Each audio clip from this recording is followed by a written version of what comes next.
mga kamata, dahil napanood ko nga lang dito sa TikTok na nagtitrending ngayon na slime na merong lamang pera. Ayan o, pwede ka nga daw makakuha ng 20 up to 1,000 pesos. Amazing! At kapag marami ka pa nga daw in order, ay may chance ka pa nga daw makakuha ng cellphone.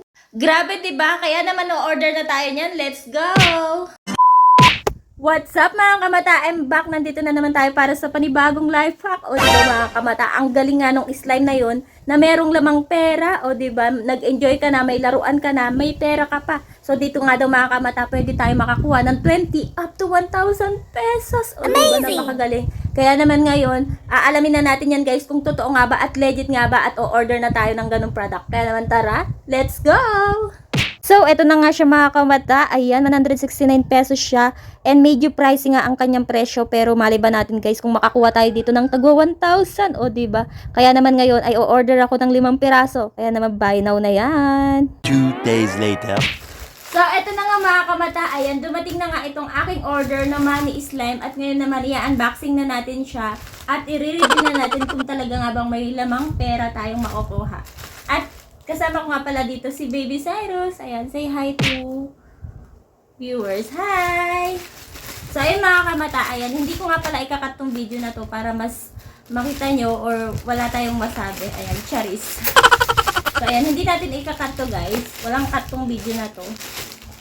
Ayan, so unboxing na natin. Ayan!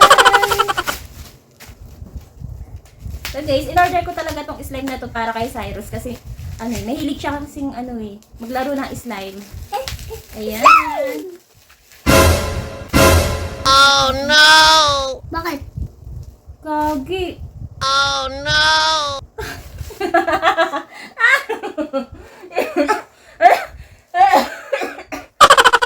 Ano tong ina?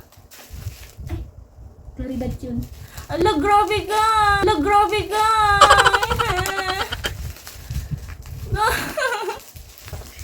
No, what's this? Sabon! Ano to? Sabon! Guys, na-scam tayo. Hindi slime yung dumating. Oh no! Sabon!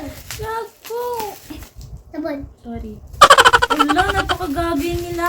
Gagi talaga sila. Ano to, sabon? Ang daming sabon. Bakit sabon yung pinadala nila, guys? Tingnan. Wala, grabe naman yung seller na to. Coco Berry soap pa, guys, yung pinadala. I feel disappointed talaga. Grabe.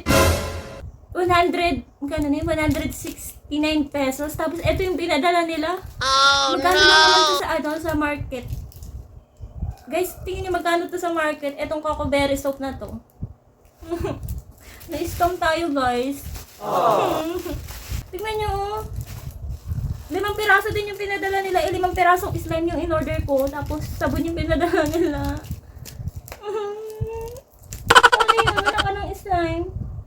Hindi naman slime yung pinadala nila. Okay lang. Ito na. First time ni Mama lang scam. First time ni Mama mag-scam. Nawaw mali. So yun, na-scam tayo. Sabi ko pa man din guys, hindi ko ikakat tong video na to para wala kayong masabi na ganun. Tapos ayan, may scam lang pala tayo. Hindi ko matanggap. I-chat ko talaga yung seller na yun. Lagot siya sa akin. Yan, comment nyo nga guys kung magkano ba tong sabon na to. Kung worth it nga ba sa pinalit nila na slime. Wala rin tayo nakuha ang pera.